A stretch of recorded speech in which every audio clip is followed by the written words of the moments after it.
Welcome, listeners, but take heed. We will say whatever we need to share our knowledge, thoughts, and joy, and even things that do annoy.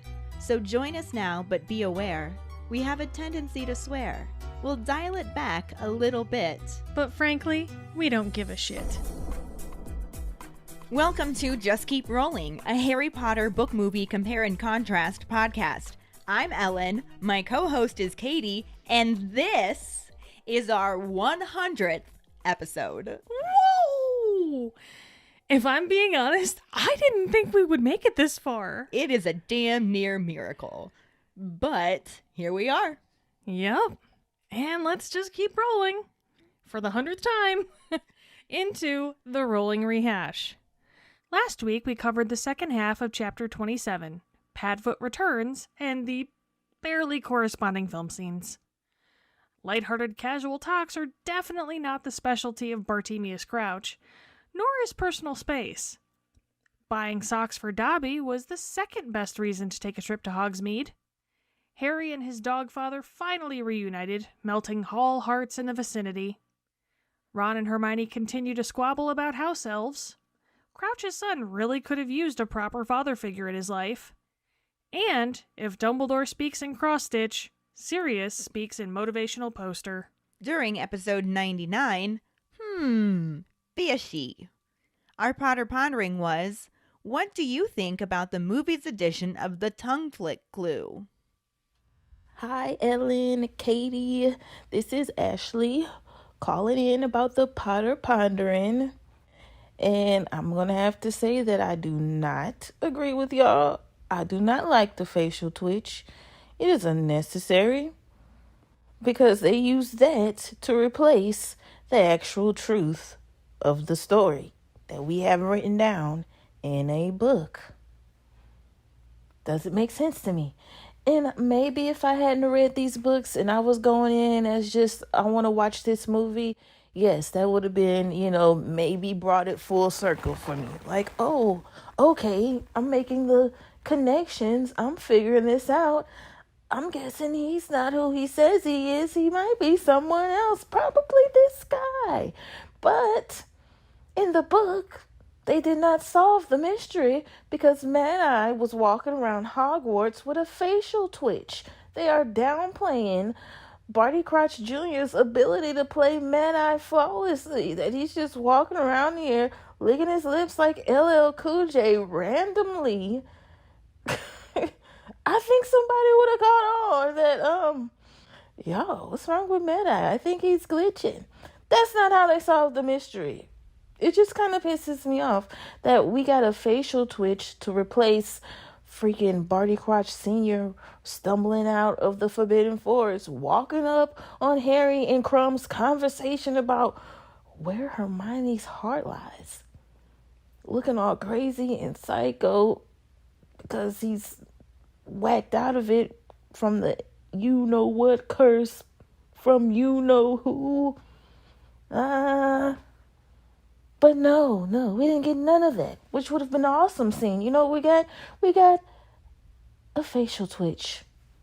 Okay, rant finished. I'm sorry, y'all. Hello, is the support badger here, getting ready to answer the Potter Pondering this week of whether or not I like the addition of the tongue flick clue.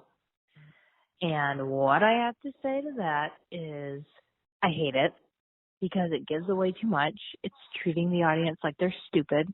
Like, I remember reading the fourth book and being like, oh my God, what do you mean it's Barty Crouch Jr.? Like, that was such a astonishing moment, but it just kind of got given away by the tongue flick clue in the movie. So, that sucks. But whatever, it's whatever. I don't like it. Some people do. I guess it helps if you haven't read the books, but I feel like they still could have made the moment really awesome without giving away that giant clue.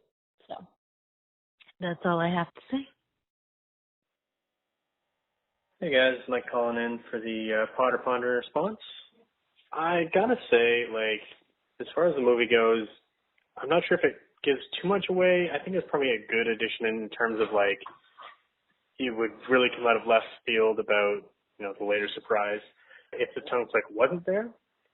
But at the same time, it bugs me because if they had simply left in some of the other stuff that they'd cut, there would be no need for the tongue flick. And yes, I understand it's a time saver, but this kind of plays into my usual rant about why couldn't they just use some of the other more ridiculous scenes that they did include, aka the dragon and other things, to actually build plot and include things that were in the book.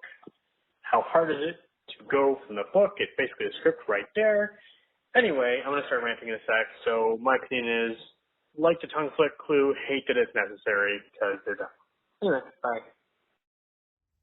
G'day guys, it's Jackson here.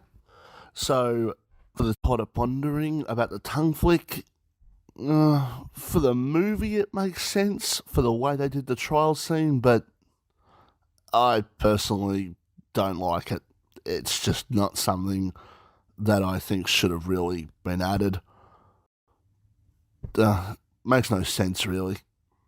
I mean, for the way they did the film, it does, but as a plot point itself, I don't think it makes sense. So, that's my thing. We have been getting so many great responses. Thank you so much for calling them in. Yes. Our keepers are the best. Like the best ever. Our trivia question last week was, what happens to Hermione's hands that causes her to have to go to the hospital wing? Hermione is sent hate mail, and one of them is full of undiluted bubotuber pus, which spills into her hands and causes them to erupt into painful yellow boils. Whoa. Congratulations goes to Jackson Miller. Woohoo! He's up to 4 weeks in a row. Doing great, Jackson. I wonder if he can keep this going. We shall see. For now, let's just keep rolling into the first half of Chapter 28, The Madness of Mr. Crouch, and the not really any corresponding film scenes at all, because why would there be? Chapter 28, The Madness of Mr. Crouch, Part 1. After breakfast on Sunday, Harry, Ron, and Hermione head to the Owlery to have Hedwig send Percy a letter asking about Mr. Crouch. As she flies off, they all head to the kitchen to give an extremely delighted Dobby his socks. Despite having just eaten breakfast, Ron looks around at the smiling and bowing house elves and asks if there are any more eclairs. Harry says that they should get some stuff to send to Snuffles, and Ron asks the elves for some extra food in general. As they hurry off to fetch it, Hermione looks around and asks Dobby where Winky is. Dobby points over by the fireplace, and Hermione sees that she didn't notice her at first because the poor elf is so filthy she isn't immediately distinguishable from the smoke-blackened brick behind her. She's still clutching a bottle of butterbeer and swaying slightly. She gives an enormous hiccup, and Dobby whispers that she's getting through 6 bottles a day, and it's strong for a house elf. The elves that return with the eclairs for Ron give her a disapproving look before returning to work, and Dobby explains that she's pining for Mr. Crouch and wants to go home. This gives Harry an idea, and he tries to ask Winky why Mr. Crouch would have stopped coming to judge the Triwizard Tournament. When she learns that he's thought to be ill, she becomes very concerned and distressed, saying that her master cannot manage all by himself and needs her. Hermione insists that other people can do housework on their own, and Winky starts to explain that she isn't just doing housework, but also keeps a very important secret, and she refuses to tell the trio what it is, telling Harry that he's nosing. Dobby comes to Harry's defense, but through hiccups, Winky continues to say that he is nosing, and she's a good house elf who keeps her silence. She then slumps to the floor, completely passed out, and half a dozen disgusted house elves hurry forward to hide her under a large tablecloth. They apologize for her behavior, and an exasperated Hermione tells the elves that they should be trying to cheer her up instead of covering her up. An elf bows and tells Hermione that house elves have no right to be unhappy when there's work to be done. Hermione begins to address all the elves, letting them know that they have as much right as wizards to be unhappy, as well as rights to wages, holidays, and proper clothes. She uses Dobby as an example, but it just makes him look scared as he mumbles for Hermione to please keep him out of this. The elves are all now looking at Hermione as if she's mad and dangerous, and they shove the extra food into Harry's arms and shunt them all out of the kitchen, with Dobby calling after Harry to thank him for the socks. Ron snaps at Hermione for not keeping her mouth shut, since they could have tried to get more information about Crouch out of Winky, but Hermione retorts that he doesn't care about that, he just wants the food. They are irritable the rest of the day, so Harry decides to take the food to the owlery on his own.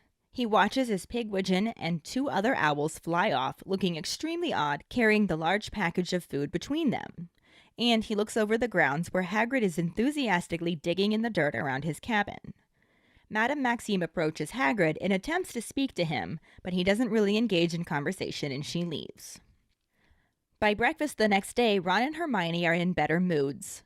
When the post owls arrive, Hermione looks up eagerly, and Ron says that Percy won't have written back yet. But Hermione explains that she's taken out a subscription to the Daily Prophet, so they can stop finding out about everything from the Slytherins. Harry says that's good thinking, and points out an owl flying towards Hermione. It's not carrying a newspaper, and is closely followed by several more owls, all delivering nasty letters to her because of the article that Skeeter wrote. When she opens the last one, undiluted bubotuber pus spills all over her hands, and they erupt into large yellow boils. Harry tells her to go to the hospital wing and says they will let Professor Sprout know where she is. She doesn't make it to herbology at all, and as Ron and Harry head to Hagrid's for Care of Magical Creatures class, Pansy calls to Harry to see if he and his girlfriend split up since Hermione was so upset at breakfast. Harry ignores her, and they reach Hagrid, who's waiting for them outside his cabin with several crates filled with fluffy black long-snouted creatures, with flat front paws kind of like spades. Hagrid tells them that they are nifflers, typically found down in mines because they like sparkly things. One tries to bite the watch off Pansy's hand, and he calls them useful little treasure detectors, saying they're going to have some fun with them today. He points to a large patch of freshly turned earth and explains that he's buried some gold coins and has a prize for whoever's niffler digs up the most. Harry takes off his watch and chooses a niffler, which sniffs inside his ear enthusiastically. Hagrid notices the spare niffler and realizes that Hermione is missing. Not wanting the Slytherins to know what happened, they tell Hagrid that she's in the hospital wing, but that they'll explain later. They let the nifflers dive in and out of the earth, digging up coins, and Ron's is the most efficient, making him wonder if they can buy them as pets. Hagrid explains that his mum wouldn't like that since they wreck houses, and then greets Hermione as she shows up with heavily bandaged hands. Hagrid calls for everyone to check how they've done, and lets Goyle know that there's no point in stealing any of the gold since it's leprechaun gold and disappears after a few hours. Ron's niffler was the most successful, and Hagrid rewards him with a large slab of Honeyduke's chocolate. The bell rings and everyone leaves, except for Harry, Ron, and Hermione, who stay to help put the nifflers away. Hagrid asks Hermione about her hands, and tells her about the letters that he got after it came out that he's half giant. He tells her not to worry about them and to just throw any more right into the fire. On the walk back to the castle, Harry tells Hermione about the lessons, but when he asks for Ron's input, he notices that his friend is frowning. He asks him what's wrong, and Ron wonders why Harry didn't tell him about the gold disappearing at the Quidditch World Cup. He thought that he had paid him back for the omnioculars, and says that he shouldn't have given him the Chudley Cannon hat for Christmas. Harry tells Ron that he was so worried about his wand he never noticed it was gone, and this upsets Ron more, who hates being poor and thinks it must be nice to have so much money you don't even notice a pocket full of gold disappearing. He says he wishes he could make some extra money and that he had a niffler. Hermione tries to cheer him up by telling him now they know what to get him for Christmas next year, and points out that at least his fingers aren't full of pus. As she struggles to manage her knife and fork, she bursts out that she hates Rita Skeeter and will get her back if it's the last thing she does. Hermione continues to receive hate mail for the next week, but mostly just ignores them all. Harry is sick of having to tell people that Hermione isn't his girlfriend, but reassures her that it will die down eventually. Hermione is actually more concerned with how Rita has been listening into private conversations when she's supposed to be banned from the grounds. After Defense Against the Dark Arts, she asks Moody if he saw her under an invisibility cloak, but he didn't. Ron wonders if there is any point in telling her to drop it, and she insists that there isn't. Harry wonders if she had her bugged, and then has to explain hidden microphones and recording equipment to Ron, before Hermione interrupts to point out that they wouldn't work at Hogwarts anyway because of all the magic. She's sure that Rita is using magic to eavesdrop and wants to know how, figuring that if it's illegal, she'll have her. Ron refuses to help, and she snaps that she wasn't asking him to, before marching off on her own, likely to the library. Since there are no corresponding film scenes, we're just going to dive right into discussing this half of the book chapter. Yeah, so the book chapter starts out with Harry, Ron, and Hermione going to the Owlery on Sunday after breakfast because they want to send that letter to Percy to ask after Mr. Crouch, like Sirius suggested, even though Ron's like, this isn't going to go over well. What, is Percy uptight and secretive and not prone to just giving out information? And completely obsessed with his boss? I mean, that too? Is he not all of those things? Is he all of those things wrapped into one little anxiety-ridden burrito? Well, yes, he is. He is indeed. But they watch Hedwig fly off with the letter, and they then head down to the kitchen to give Dobby his new socks. And I really wish we could have seen this. I know. Dobby does love his socks. He loves his socks. They're also warmly welcomed by all of the house elves, who are just like bowing and delighted to see them. But it's still not as adorable as Dobby crying tears of joy. Well, he got socks. He got so many cool socks. He's so happy with his socks. And he says that Harry Potter is too good to him. Aww. And Harry's like, well, you saved my life with the gillyweed, even though I asked you never to do that again. Right? You did. Mm-hmm. And I love you for it, so here's socks. Yep. And even the last time you tried to save my life and almost failed epically, your heart was in the right place. Dobby's heart is always in the right place. Exactly. Dobby. Ron asks if there are any more eclairs before Hermione chastises him because he just had breakfast. He is Ron. I am Ron. Yeah. It's a thing. It's a thing. Mm-hmm. But she barely even gets the chance to be like, dude, you already ate. The house elves are like, oh, of course, I can bring you food. This also gives Harry the idea to ask for some other extra food that they can send to Snuffles. That's so nice that he thinks of him. Yeah.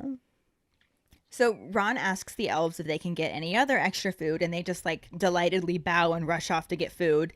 And Hermione doesn't really like this, but she's too busy looking around trying to find Winky.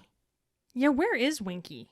Dobby's ears droop slightly when he points to where she's sitting by the fire on the same stool that she was before.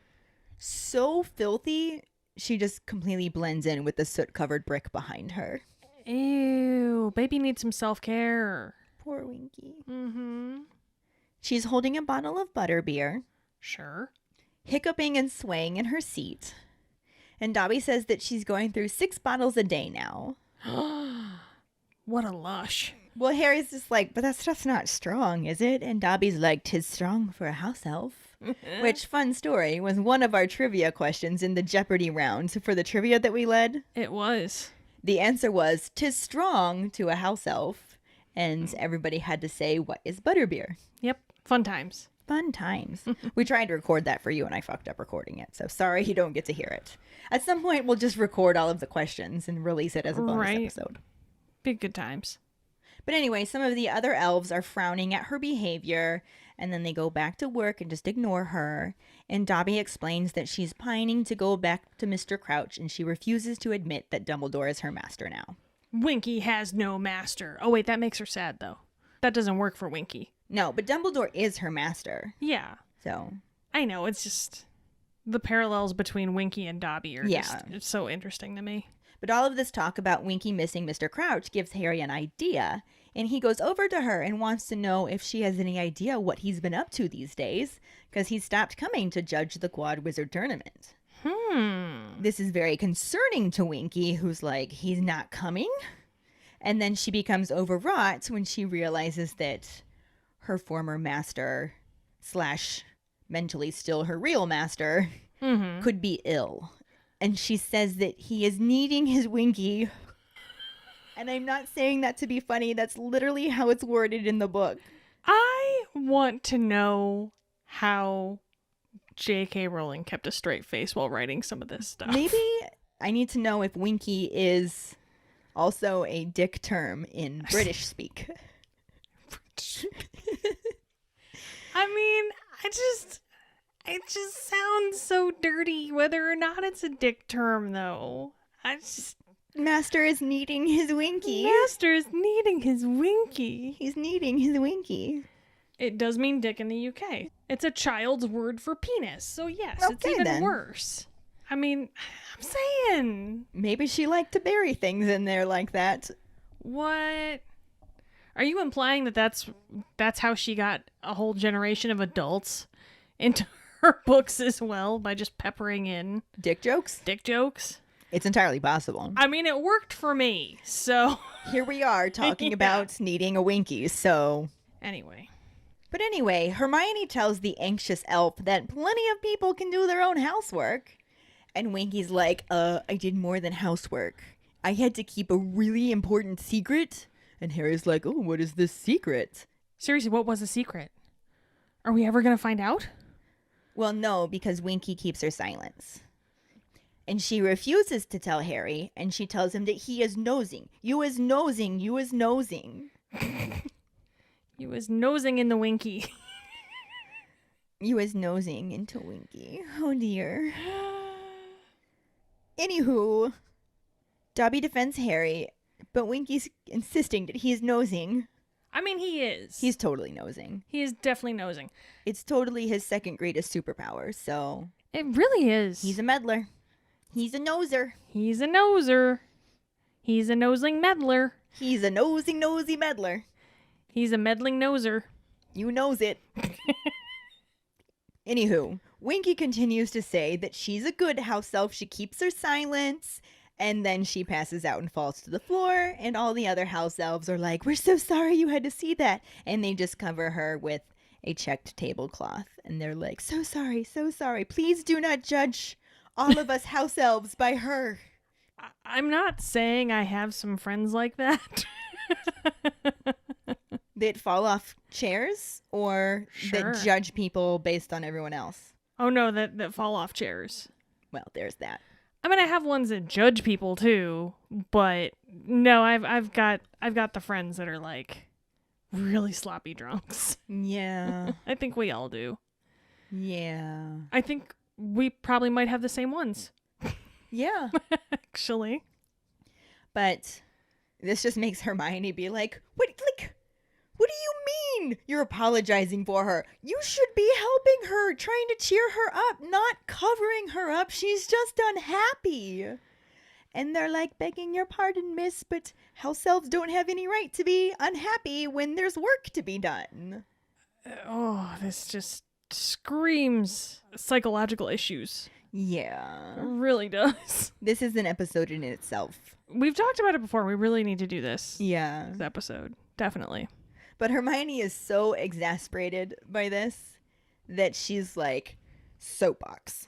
Listen up here, you elves. You have every right to be as unhappy as a wizard. And you have rights to being paid, wearing normal clothes, taking holidays. Hello? Like, look at Dobby. Mm-hmm. And Dobby's there just like, please don't bring me into this. Like, I don't. Dobby's putting on his sunglasses going, I don't know her.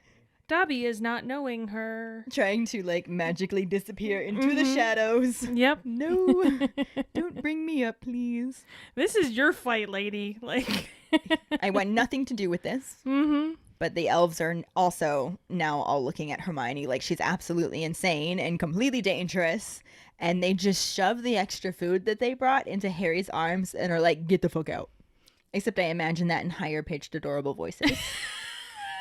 Well, now that you said that, so do Wait, I. how's your food? Get the fuck out. Dobby is needing you to fuck off now, sir. So they basically get shoved out of the kitchens with Dobby calling after him, thanks for the socks, Harry Potter. And Ron's super pissed at Hermione, like, why couldn't you just keep your mouth shut? We could have gotten more information about Crouch out of Winky. And more food. Yeah, because that's exactly what Hermione's like. Hermione's just like, you don't even care about Crouch. You're only here for the food. I mean, it's Ron. Of course. Yeah. However, he can be there for both. Except he just wants more food. Okay, yeah, you're probably right. But I am disagreeing on principle, which makes me wrong generally, but going with it. Anywho, Ron and Hermione are irritable with each other for the rest of the day. So Harry's just like, I can't deal with you two. I'm going to the owlery. And he just, by himself, takes this package of food. It includes like a ham and some fruit. Just like this giant parcel of food he now has that's way too heavy for Pigwidgeon to carry by himself. So he has to enlist 2 other owls to help. So I just imagine the like 3 owls attached to this giant box of food. Right. And they fly off into the night looking extremely odd. I'm not gonna lie, as much as I hate the waste of food that it would be, I wish we would have had this in the movie because it would be kind of funny if they would have just let the bottom drop out as all the owls take off and it just goes whoosh. And all the birds just go flying way up higher because there's now nothing holding them down. It would be entertaining, and then we would have gotten to see them in the kitchens with all of the house elves. Exactly. Harry has no desire to go back to Ron and Hermione yet, so he just hangs out in the owlery and just looks out the window, and he sees Hagrid digging around his cabin and watches as Madame Maxine walks up to him and is just like, hey, how's it going, big boy? Mm-hmm. What can you tell me about the 3rd task? And Hagrid's just like, nope, go away. And so she leaves. I'm making that conversation up. Harry couldn't hear it. I just imagine, based on what I know happens later. I mean, I feel like that's pretty on point. Yeah. I kind of love that Hagrid is just like, nah, lady. Fuck off. Piss off, man. I do love the idea of Madame Maxime calling him big boy, though. Big Daddy. Hey, Big Daddy. By breakfast the next day, Ron and Hermione are in better moods. So that's nice. The post owls start to arrive, and Hermione's like sitting up eagerly looking around, and Ron's like, dude, we just wrote Percy yesterday. He has not had time to write us back. And Right. she's just like, well, duh. I took out a subscription to the Daily Prophet, so we can actually read shit for ourselves and stop learning from the Slytherins. I'm surprised it took her that long to do that. I would feel like that would be the first thing that Hermione would do when she got to Hogwarts in her first year. You would think she would already have that subscription, yes. Yeah. But it definitely was the first thing that she did when she was in the article. Well, there is that, definitely. Harry thinks this is a brilliant idea, which it's Hermione, so it is. Mm-hmm. And he's like, and you're in luck. Look, there's an owl. And they all look at the owl and they're like, that thing's not carrying a newspaper. And then it's followed by like 4 more. None of them are carrying newspapers. So Hermione opens the first one and it's like cut out letters that threaten her, telling her to go back to her muggle life and saying Harry Potter deserves better.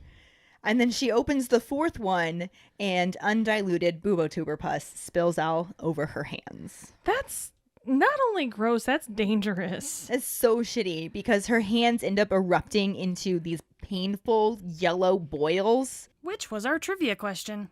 Yep. And she has so many of them, it looks like she's wearing a really disgusting pair of gloves. Ha. That's pretty damn gross. Yeah, and Harry's like, look, just go to the hospital wing. We will cover for you with Professor Sprout. And she's got no choice, so she actually just has to miss class, which has got to be probably just as bad as all of the boils on her hands to Hermione. I believe the phrase is insult to injury. Yeah. Yeah, definitely. Yeah, definitely. She doesn't even make it to herbology at all. So they end up just having to head to Care of Magical Creatures without her.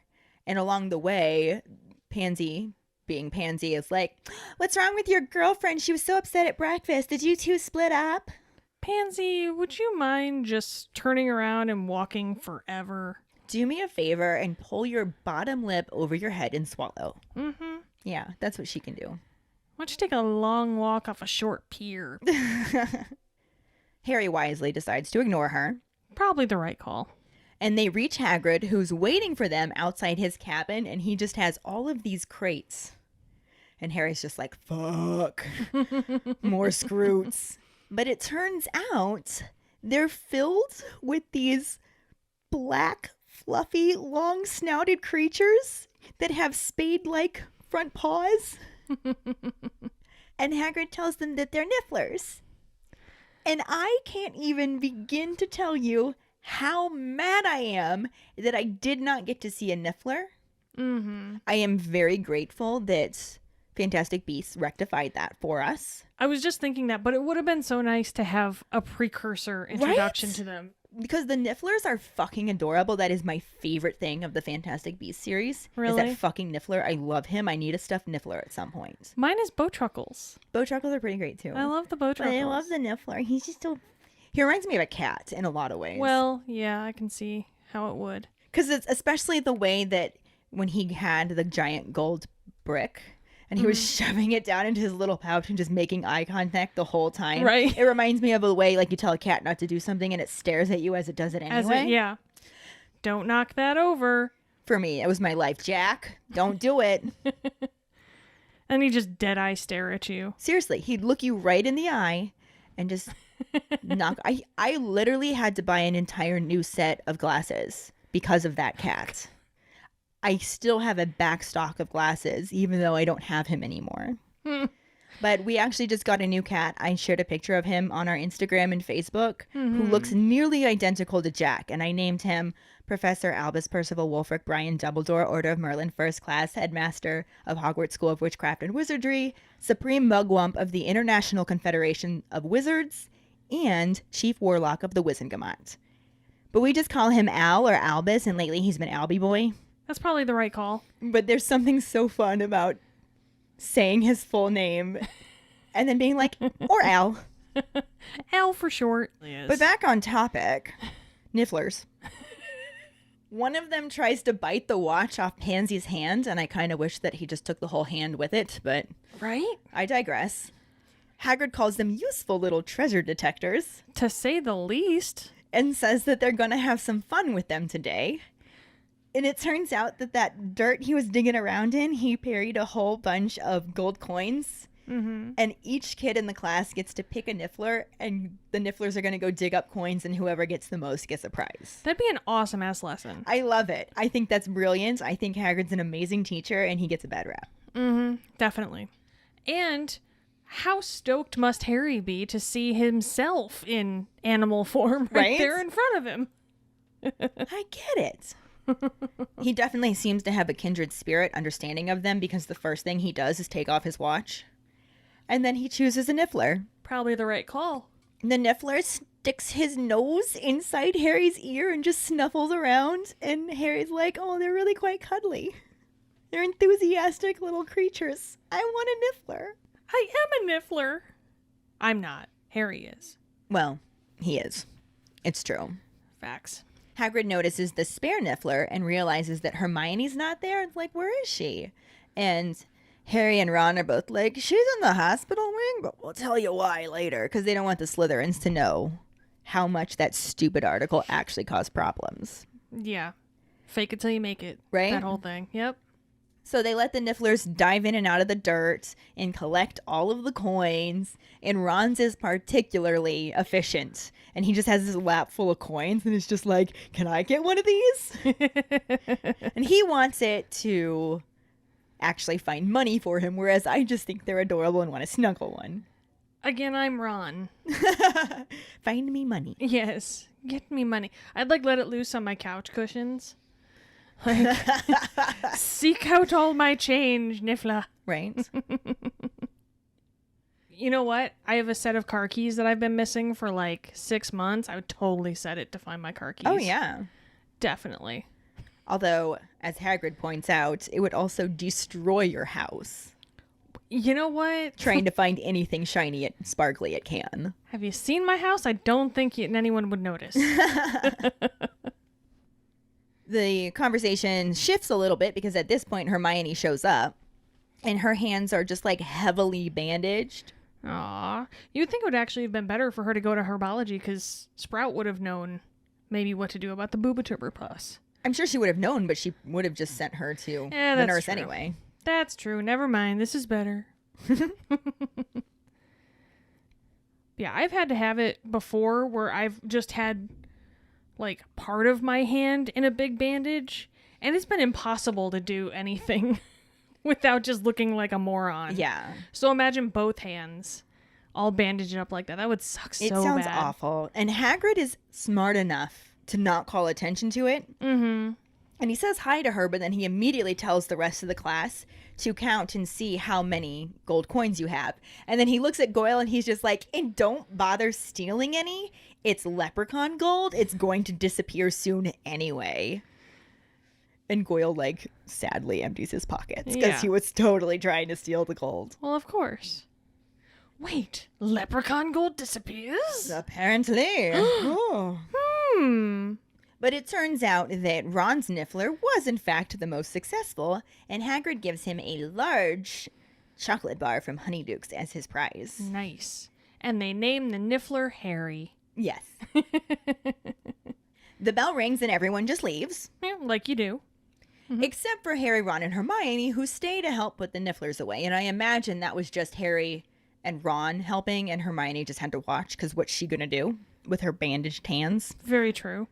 Hagrid asks Hermione about her hands, and she explains about the letters. And Hagrid's just like, don't even worry about that. I got a whole bunch about being half giant, and just ignore them. Throw them in the fire if you get any more. Aw, Hagrid's so sweet. I know. It's good advice. Mm-hmm. When the trio head back to the castle, Harry's telling Hermione about the lesson, and he's just like, Nifflers are awesome, aren't they, Ron? And Ron's just like staring at his chocolate bar that, of course, he's already eating. Well, of course, yeah. Even though they're headed to dinner. And Harry's like, what's wrong? Is it the wrong flavor? And Chocolate is never the wrong flavor, No, first right? off, Harry. although I feel like in the wizarding world, there may be some odd chocolate flavors. Well, that's true. But Ron's like, no, why didn't you tell me about the gold disappearing at the Quidditch World Cup? He's like, I thought that I paid you back for the Omnioculars. And you had said that I wasn't going to get a Christmas present, but then I paid you back, so you got me a Christmas present, but the gold disappeared, so you should not have gotten me that Chudley Cannon hat for Christmas. So things just got awkward. Right? Poor Ron and his no money. Yeah. And Harry's just like, well, I was so worried about my wand, I didn't even notice. Mm-hmm. There was a lot going on that evening, to be fair. There was a lot, and you'd think this might make Ron feel better, but instead he's just like, must be nice to have so much money that you don't even notice a pocket full of gold going missing. This makes me sad because Ron looks at it the entirely wrong way, which I get because it's a lot different when you have no money and you see other people being cavalier about money. Mm-hmm. I myself, not rich by any means. However, if my best friend gave me money for something that she thought she was paying me back and it disappeared, I might notice, but I'm not going to bring it up to her. Right. Because that's not what it's all about. Not at all. Harry didn't even expect Ron to pay him back to begin with. Mm-hmm. He also was always going to get him a Christmas present. This is like when I would tell my parents when I was a child, like, oh, Mom, if I can have this money to get this, then I don't need a Christmas gift. We'll call this my Christmas gift. This will be my Christmas gift, Mom. Mom, it's my Christmas gift. And my mom would be like, all Okay. right, but you're not getting a Christmas gift. And lo and behold, there's a tree full of Christmas gifts come December. I get that. You make these deals. Mm-hmm. And it never applies. It never does. Harry was always going to get Ron that Christmas present. Yeah. But Ron doesn't really care. He's bummed. And he's like, I wish that I could make some extra money. I wish I had a Niffler. Like he said, he wants a Niffler to find him gold. He has Harry. I don't think he's the right kind of Niffler. He finds snitches. But anyway, Hermione's trying to cheer Ron up and says, well, now we know what to get you for Christmas next year. Besides, at least your fingers aren't fucking full of pus. I mean, there's that, definitely. And at this point, they are at dinner, and she's like trying to cut her food in her bandaged hands. And just at that point, I just throw down the silverware and just face plant into my plate. I mean, couldn't she, like, Wingardium Leviosa her fork? But that would involve having to hold a wand.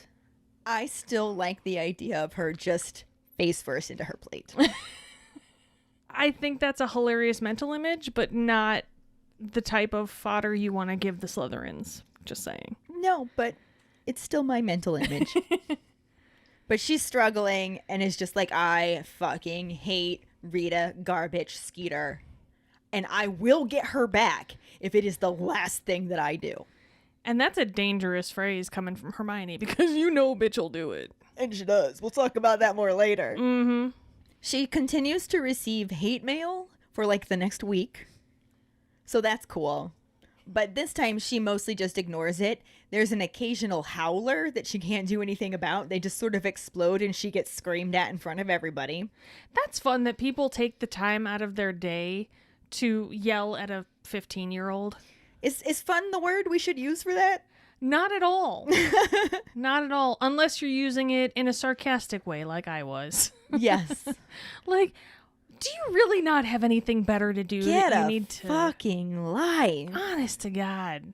That's even worse than people leaving shitty comments in comment sections, because that doesn't take as much effort as one might want to think. But sending, like, cutting out all those letters out of magazines, that ain't easy.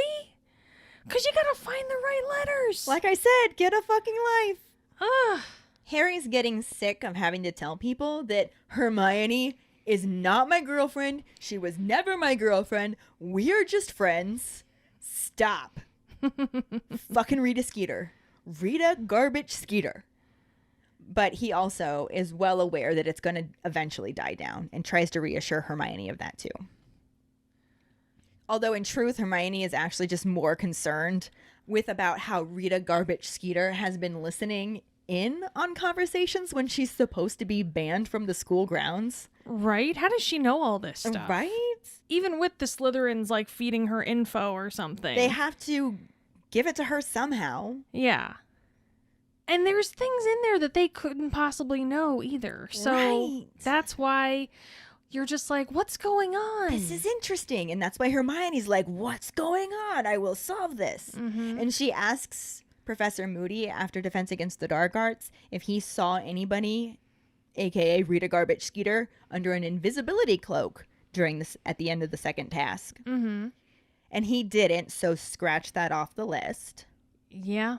And Ron's just like, is there any point in telling you to just drop this? Like, she's already made you out to be a Scarlet Woman. Do you really want to piss her off more? But Hermione's just like, yeah, I'm sure that I do. There is no point in telling me to forget it. I'ma solve this. Bitch is going down. Garbage is going down. Is there ever a point in telling Hermione to stop? No, Anything? not really. No, just never. That's what we love about her. It's her tenacity. That's why I'm her, if we're being honest. There's that too. One of the reasons. My extraness is up there as well. But anyway, Harry's like, maybe she had you bugged. Ooh. And Ron is like, bugged? Like, covered her in insects? Like, what? And so Harry's trying to explain, like, hidden microphones and cameras and recording equipment. Mm-hmm. And Ron's like, wow, yeah, maybe that's what she's doing. And Hermione's just like, will you ever read Hogwarts A History? Those kind of things will not work around Hogwarts because all of the magic makes that shit break. And you'd know this if you read the book.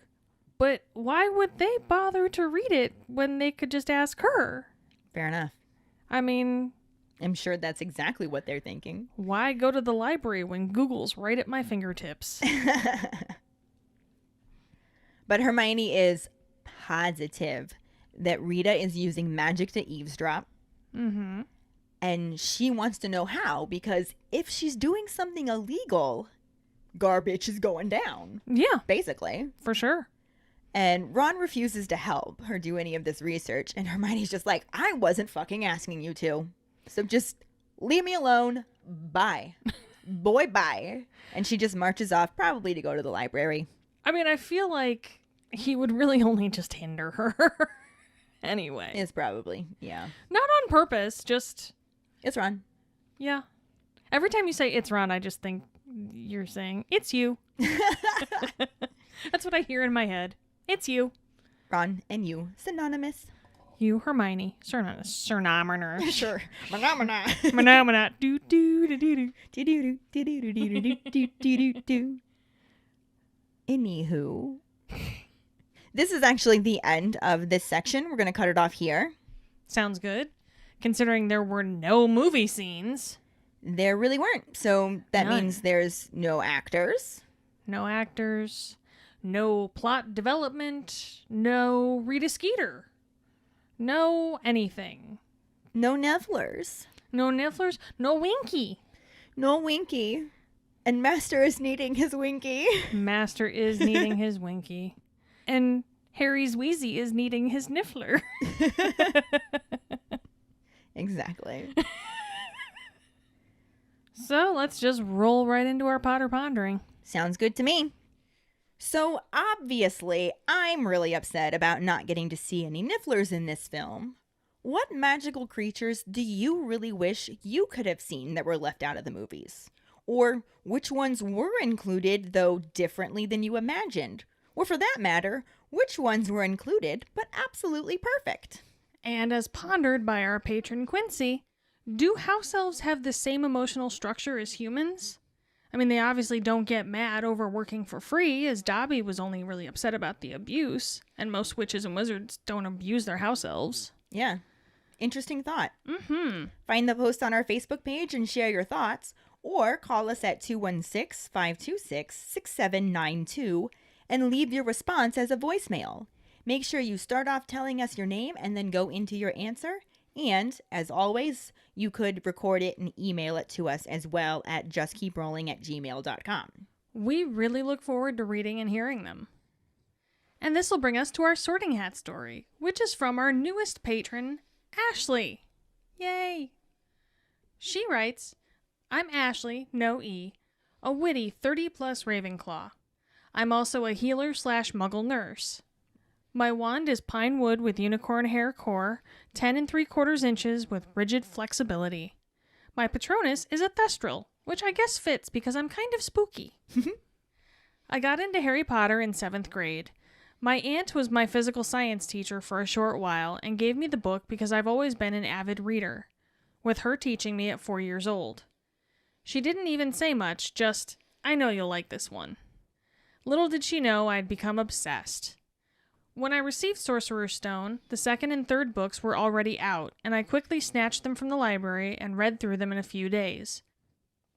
My aunt and I were always close, though not physically, due to me being an army brat.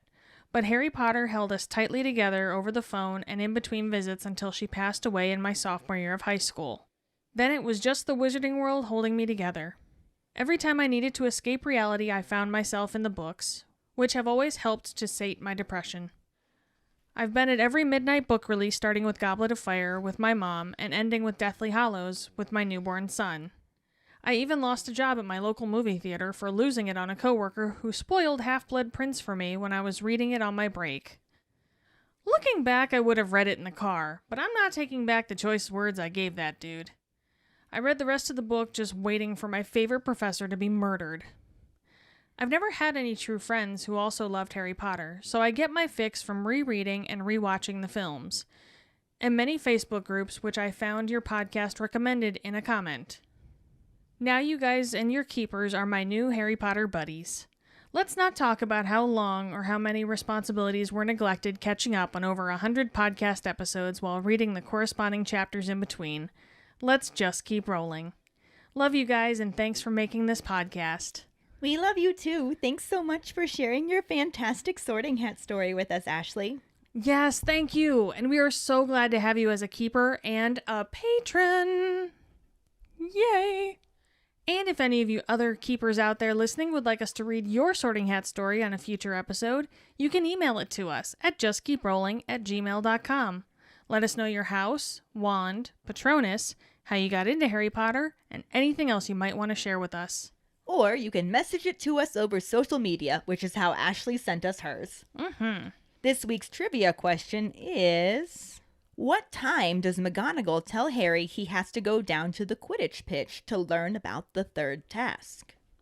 The first person who responds with a correct answer and the code word #FinalTask will get a sticker. Another way to get a sticker is to rate and review us through iTunes or Facebook. Make sure to email us at justkeeprolling@gmail.com to let us know you did, and we'll get back to you to figure out which sticker you want and where to send it. Don't forget to find us and follow us on Facebook at JKR Podcast and Twitter and Instagram at Just Keep Rolling. Following us on Podbean at justkeeprolling.podbean.com will get you the episode as early as possible and give you a leg up in answering the trivia question. Make sure to check out our website at justkeeprolling.com, and don't forget to subscribe to our YouTube channel. If you would like to help us continue creating more content, you can support us as a patron and get extra perks on patreon.com/justkeeprolling. As always, any support you can give is greatly appreciated. But speaking of patrons, we just want to take a moment to talk about how amazing ours are. Seriously, if any of you keepers do decide to join the patron family, it is genuinely that. You won't find a more accepting, supporting, and amazing group of people anywhere. And on top of all of that, if that wasn't enough, honestly, Sarah organized everyone to make a video for us congratulating us on our 100 episodes.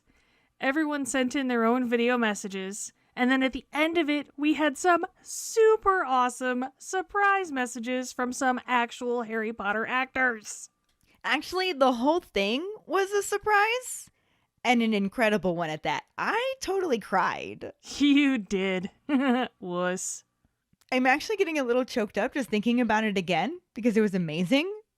It really was. It really was. It was very, very touching that they went to all that trouble. And these are some of my best friends. And it's just crazy that they love us so much. And all because I bullied you into doing a Harry Potter podcast with me. Who could have seen this? Honestly. Yeah. And now we've made it to 100 episodes with more to come. Mm-hmm. It's been awesome. And it's going to keep being awesome because I love you, Keighty, and I love all of our patrons, and I love all of our keepers, and I love the Harry Potter actors that made messages for us.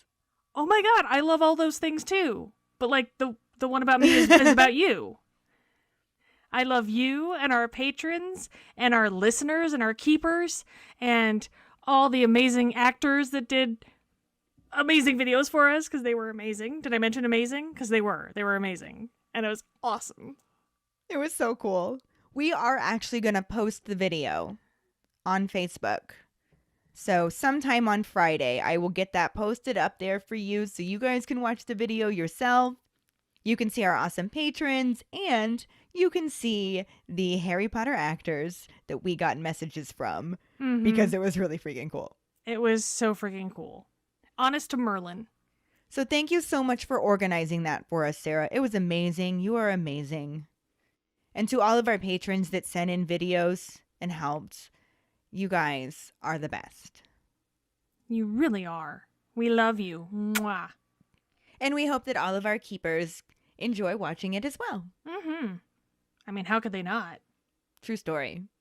And join us next week when we talk about the second half of Chapter 28, the madness of Mr. Crouch, and the kind of, sort of, not really corresponding film scene. Thanks for listening. We hope you hear us again. I'm Keighty. I'm Ellen. Until the next time, Just keep rolling.